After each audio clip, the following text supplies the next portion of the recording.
प्रभु मैं तेरा तेरा तेरा, तू मेरा मेरा मेरा, मैं तेरा तेरा तेरा, तू मेरा मेरा मेरा। भगवान किसी नियम, किसी धर्म, किसी मजहब, किसी पंथ, किसी जातिवाद से बंधा हुआ नहीं है।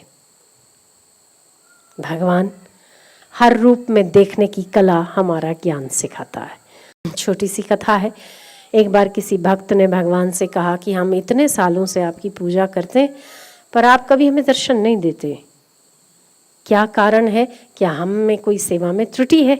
मैं तो वर्षों से आपकी सेवा पूजा करता हूँ, आपको भोग लगाता हूँ। भगवान ने स्वप्न में आकर उसे कहा कि आज मैं तेरे घर आने वाला हूँ। सेठ का ठिकाना ना रहा खुशी का कि आज भगवान मेरे घर आने वाले हैं। उसने पूरे अपने घर को साफ सफाई किया, पूरे घर को धोया। शायद दिवाली में भी इतनी सफाई ना होती हो जो उस सेठ के घर में ये सुनने से हुई कि आज भगवान मेरे घर आने वाले। होती भी क्यों ना, सम्राटों का सम्राट जो आने वाला था। उसने पूरे घर की सफाई की। शाम होते होते उसका पूरा घर सज धज गया फूलों से, फलों से।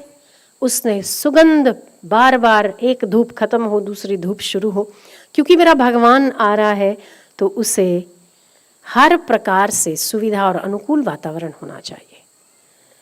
शाम हो गई, इंतजार करते करते मुंह लटक गया। रात होने को आई। शाम होते होते एक दरिद्र व्यक्ति उसके पास आता है, फटे चिथड़े हाल। सेठ जी, 3 दिन से भूखा हूं, 2 रोटी दे दो ना। अरे पता नहीं है, आज की रसोई केवल और केवल भगवान के लिए है। अगर इसे खिलाएंगे तो जूठी हो जाएगी। हट दूध निकालो, इसको बाहर निकालो। नौकरों को आदेश दिया, तुम्हें दिखता नहीं? कब से लेके ये मेरा सिर खा रहा है, बाहर निकालो इसको। पकड़ के बाहर कर दिया। इतने में एक बूढ़ी सी औरत आई, आंखों से दिखता नहीं था। सेठ जी, हमने सुना है कि आज आपके घर बहुत विशेष प्रकार के मेहमान आने वाले, कुछ भोजन बनाए तो हमें दे दो। 4 दिन से मैंने खाना नहीं खाया, 4 दिन से बोला भी नहीं जाता। बाहर निकालो इसको पता नहीं आज हमारे घर में विशिष्ट प्रकार के सम्राट आने वाले हैं। बाहर निकालो इसको। छोटा सा बच्चा, नंगा बदन, कोपीन पहनी हुई, सांवला सा मुख, आंखें अंदर उतरी हुई, बालों का ठिकाना नहीं, पेट में खड्डा था। हाथ भिक्षा मांगने के लिए आगे बढ़े।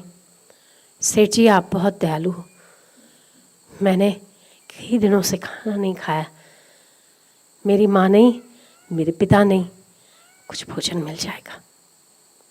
लगता है आज आपके घर में किसी की शादी है। भले कोई बात नहीं, किसी की शादी का झूठा भी बचा हो ना, मुझे दे दो ना, मेरा पेट भर जाएगा। मैंने कितनी बार कहा, आज ऐसे लोगों की शक्ल देखनी पड़ रही है कब से लेके। पहले वो बूढ़ा, फिर वो बूढ़ी, आज ये बच्चा। केवल भिखमंगों को देखने का आज मेरा भाग्य है क्या? निकाल नहीं सकते इनको, उठा के बाहर फेंक दो। रात हो गई, भगवान नहीं आए। सेठ ने कंप्लेन करी परमात्मा को, जाके अपने मंदिर में बोला कि मैंने अपना घर धोया धूप दीप से, मेरी धूप और दीपें भी खत्म हो गई, मैंने इतना धूप दीप किया। फूलों से पूरे घर को सजाया है। भोजन बना के 2 घंटे के बाद फिर से मैंने भोजन बनाया है। 2 घंटे के बाद फिर से मैंने भोजन बनाया कि कहीं आप आओ और आपको बासी भोजन ना मिले।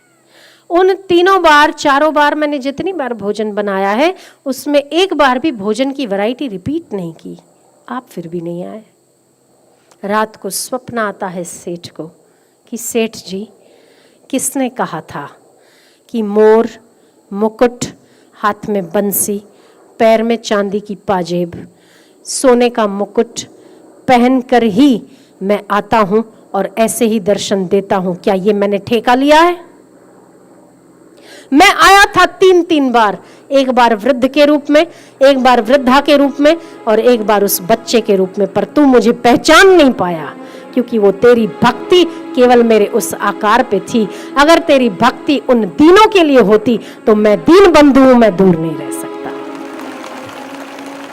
हो सकता है किस रूप में भगवान आके मिल जाए, किस रूप में परमात्मा, जरूरी नहीं है कि उसको मोर मुकुट सिर पर होना चाहिए। उसने ठेका नहीं लिया कि पीतांबर पहन के आए तभी वो भगवान है। हो सकता है किसी भूखे के रूप में आए, हो सकता है किसी नंगे के रूप में आए, हो सकता है किसी वृद्ध के रूप में आए। किसी भी रूप में परमात्मा आपके द्वार खटखटा सकते हैं। ये हमारी संस्कृति कहती है कि आप हर रूप में परमात्मा को निहारो। तब जब हर रूप में निहारोगे तो परमात्मा आपसे दूर रह ही नहीं सकता। होगा कोई भगवान जो कहता होगा कि मुझे सोने का सिंहासन दो, होगा कोई भगवान जो कहता होगा मुझे 56 भोग दो, पर हमारा भगवान 56 भोग छोड़कर केले के छिलके खाता है। ये हमारा भगवान है, ये हमारी संस्कृति है। दुर्योधन को छोड़ के विदुरानी के केले खाते हुए आपने सुना होगा। उन आश्रमों को छोड़कर इतने मनलेश्वर उस अरण्य में विराजमान थे। उन समस्त झोपड़ियों को पार कर शबरी के जूठे बेर खाने के लिए हमारा भगवान कितना तत्पर होता है, ये हमसे अधिक, हमारी संस्कृति से अधिक और कौन जानता है। इसीलिए अपने जीवन को सेवामय बनाओ, उदात्त बनाओ, तब ईश्वर आपसे दूर नहीं है। जिसके हाथों में सेवा है भगवान स्वयं चलकर उसके पास आते हैं। मंदिरों में आपको जाना पड़ता है, पर यदि आप सेवा करते हैं तो भगवान आपका मंदिर ढूंढता हुआ आता है। ये हृदय ढूंढता हुआ आपके पास आता है। ऐसे बनिए आप। ये आपकी संस्कृति कहती है, ये आपका ज्ञान कहता है, ये आपके ज्ञान में उत्पन्न हुए महापुरुष कहते हैं कि हर पल को उत्सव बनाओ। हर पल, हर मूर्त भगवान की है, उसे देखना सीखो। हो सकता है किसी रूप में भगवान आकर मिले,